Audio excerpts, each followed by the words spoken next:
जय गुरुदेव भगवान की जय। गुरु ब्रह्मा गुरु विष्णु गुरुदेव महेश्वर गुरु साक्षात परम ब्रह्मा तस्मै श्री गुरुवे नमः। जय गुरुदेव भगवान की जय। 13वां अध्याय का 25वां श्लोक। परंतु दूसरे दिन नो का साधना दूसरे जिनको साधना का ज्ञान नहीं है वे इस प्रकार न जानते हुए दूसरे जो तत्व को जानने वाले महापुरुष है उनके द्वारा सुनकर ही उपासना करते हैं और वे सुनने के परायण हुए पुरुष भी मृत्यु रूपी संसार सागर से निस्संदेह तर जाते हैं। अतः कुछ भी पार न लगे तो सत्संग करे, सत्संगों के सानिध्य में रहे। हे अर्जुन, यावन मात्र जो कुछ भी अथावर जगम वस्तुएं उत्पन्न होती है उन संपूर्ण को तू क्षेत्र और क्षेत्रज्ञ के सहयोग से ही उत्पन्न जान। प्राप्ति कब होती है इस पर कहते हैं जो पुरुष विशेष रूप से नष्ट होते हुए चराचर सभी भूत में नाश रहित परमेश्वर को समभाव से स्थिर देखता वही यथार्थ देखता, अर्थात उस प्रकृति का विशेष रूप से नष्ट होने पर ही वह परमात्मा स्वरूप है, उससे पहले नहीं। इस पर पीछे अध्याय 8 में भी कहा भूत के वे भाव जो भले अथवा बुरे कुछ भी संस्कार संरचना करते हैं उनका मिट जाना ही कर्म की प्रकाष्ठा है। उस समय कर्म पूर्ण है। वही यहाँ भी कहते हैं कि जो चराचर भूत को नष्ट होते हुए और परमेश्वर को समभाव से स्थिर देखता वही सही देखता है, क्योंकि वह पुरुष सर्वत्र समभाव से स्थिर परमेश्वर को समान जैसा है वैसा ही समान देखता हुआ अपने द्वारा स्वयं को नष्ट नहीं करता, क्योंकि जैसा था वैसा उसने देखा, इसलिए वह परम गति को प्राप्त होता है। प्राप्ति वाले पुरुष के लक्षण बताते हैं। जो पुरुष संपूर्ण कर्मों को सब प्रकार से प्रकृति के द्वारा ही किया जाता देखता था, जब तक प्रकृति है तब तक कर्मों का होना देखता है तथा आत्मा को अकर्ता देखता वही यथार्थ देखता है। जिस काल में मनुष्य भूत के न्यारे भावों को एक परमात्मा में प्रवाहित स्थिर देखता है तथा उस परमात्मा से ही संपूर्ण भूत का विस्तार देखता है, उस समय वह ब्रह्मा को प्राप्त होता है। जिस लक्षण यह अवस्था आ गई जिस क्षण यह अवस्था आ गई उसी क्षण वह ब्रह्म को प्राप्त होता है। यह लक्षण भी स्थित प्रज्ञ महापुरुष का ही है। कहते अनादि होने से और गुणातीत होने से यह अविनाशी परमात्मा शरीर में स्थिर होते हुए भी वास्तव में न करता और न ही लिप्त होता है। किस प्रकार जिस प्रकार सर्वत्र व्याप्त हुआ आकाश सूक्ष्म होने के कारण लिप्त नहीं होता, ठीक वैसे ही सर्वत्र देह में स्थिर हुआ भी आत्मा गुणातीत होने के कारण देह के गुणों से लिप्त नहीं होता। आगे कहते हैं अर्जुन, जिस प्रकार एक ही सूर्य संपूर्ण ब्रह्मांड को प्रकाशित करता है उसी प्रकार एक ही आत्मा संपूर्ण क्षेत्र को प्रकाशित करता है। अंत में निर्णय देते हैं। इस प्रकार क्षेत्र और क्षेत्रज्ञ के भेद को तथा विकार सहित प्रकृति से छूटने के उपाय को ज्ञान रूपी नेत्रों द्वारा देख लेते हैं। वे महात्मा जन परम ब्रह्म परमात्मा को प्राप्त होते हैं। अर्थात क्षेत्रज्ञ को देखने की आँख ज्ञान है और ज्ञान संस्कार का ही परायण है।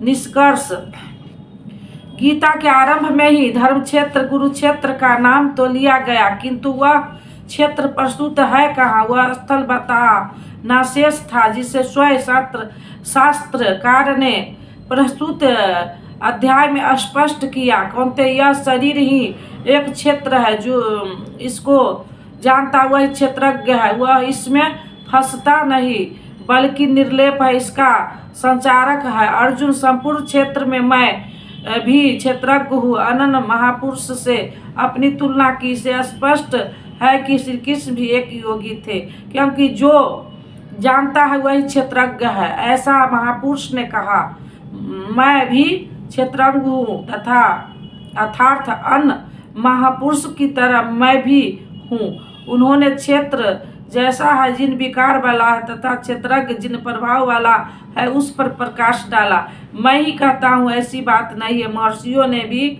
यही कहा है। वेद के छंदों में भी उसी को विभाजित करके दर्शाया गया है।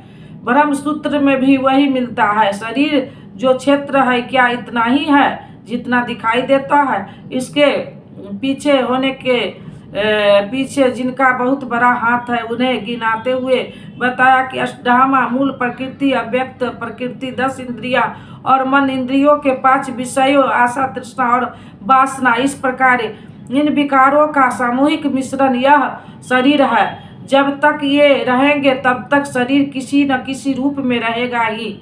यही क्षेत्र है जिसमें बोया भला बुरा बीज संस्कार के रूप में उगता है। जो उसका पार पा लेता है वही क्षेत्रज्ञ है। क्षेत्रज्ञ का स्वरूप बताते उन्होंने ईश्वरीय गुणधर्मों का प्रकाश डाला और कहा कि क्षेत्रज्ञ इस क्षेत्र का प्रकाशक है। उन्होंने बताया कि साधना के पूर्ति काल में परम तत्व परमात्मा का प्रत्यक्ष दर्शन ही ज्ञान है। ज्ञान का अर्थ है संस्कार, इसके अतिरिक्त जो कुछ भी है वह अज्ञान है। जानने योग्य वस्तु है पर ब्रह्म वह है, न सत्य है न असत्य, उन दोनों से परे है। उससे जानने के लिए लोग हृदय में ध्यान करते हैं, बाहर मूर्ति रख कर नहीं। बहुत से लोग संख्या माध्यम से ध्यान करते हैं। जो शेष निष्काम कर्मयोग समर्पण के साथ उसकी प्राप्ति के लिए उसी निर्धारित कर्म आराधना का आचरण करते हैं, जो उसकी विधि नहीं जानते हुए तत्व स्थिति महापुरुष द्वारा सुनकर आचरण करते हुए भी परम कल्याण को प्राप्त हो जाते हैं। अतः कुछ भी समझ में न आए तो उसके ज्ञाता महापुरुष का सत्संग अवश्य सुने। स्त्री प्रयज्ञ महापुरुष के लक्षण बताते हुए योगेश्वर श्री कृष्ण ने कहा कि जैसे आकाश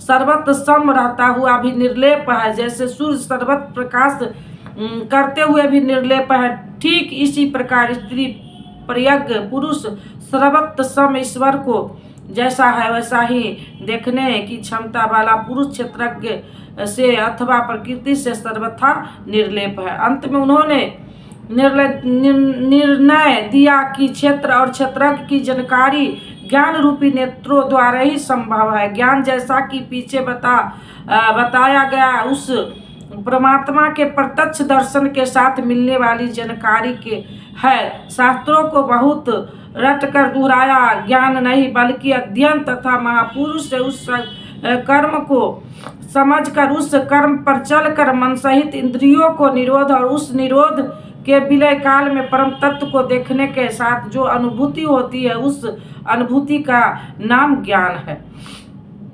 क्रिया आवश्यकता है, आवश्यक है। इस अध्याय में मुख्य क्षेत्रज्ञ का विस्तार से वर्णन किया गया। प्रस्तुत क्षेत्र का स्वरूप व्यापक है। शरीर कहना तो सरल है, किंतु शरीर का संबंध कहाँ तक है तो समग्र ब्रह्मांड मूल प्रकृति का विस्तार है। अनंत अंतरिक्षों तक आपके शरीर का विस्तार है।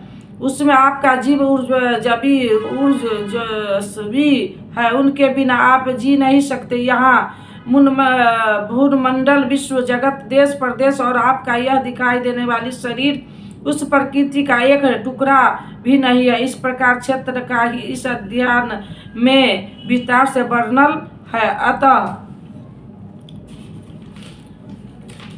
अतः इस प्रकार श्रीमद् भागवत गीता रूपी उपनिषद एवं ब्रह्म विद्या तथा योग शास्त्र विषय श्री कृष्ण अर्जुन के संवाद में क्षेत्रज्ञ विभाग योग नामक 13वां अध्याय पूर्ण होता है। इस प्रकार श्रीमद् परमहंस परमानंद जी के शिष्य स्वामी अग्रानंद कृत श्रीमद् भागवत गीता भाष्य अर्थात गीता में क्षेत्रज्ञ विभाग योग नामक 13वां अध्याय पूर्ण होता है। हरिओम तत्सत, हरिओम तत्सत। अब दे दो गीता ज्ञान मिटे अज्ञान गुरु जी हमारे, हम आए शरण तुम्हारे। अब दे दो गीता ज्ञान मिटे अज्ञान गुरु जी हमारे, हम आए शरण तुम्हारे। बालकपन खेलन में खोया, जवन निद्रा में तू सोया, भय वृद्धित हो गई जर्जर कात हमारे, हम आए शरण तुम्हारे। भय वृद्धित हो गई जर्जर कात हमारे, हम आए शरण तुम्हारे। अब दे दो गीता ज्ञान मिटे अज्ञान गुरु जी हमारे, हम आए शरण तुम्हारे। सुत मात पिता बांधव दारा, नस्वर संबंध है सारा, जाएंगे संग शुभा शुभ कर्म हमारे, हम आए शरण तुम्हारे। जाएंगे संग शुभा शुभ कर्म हमारे, हम आए शरण तुम्हारे। अब दे दो गीता ज्ञान मिटे अज्ञान गुरु जी हमारे, हम आए शरण तुम्हारे। गुरु कर में जग की माया में सुख पाता था इस काया में, निज ज्योति से ज्योति जगाओ गुरु जी हमारे, हम आए शरण तुम्हारे।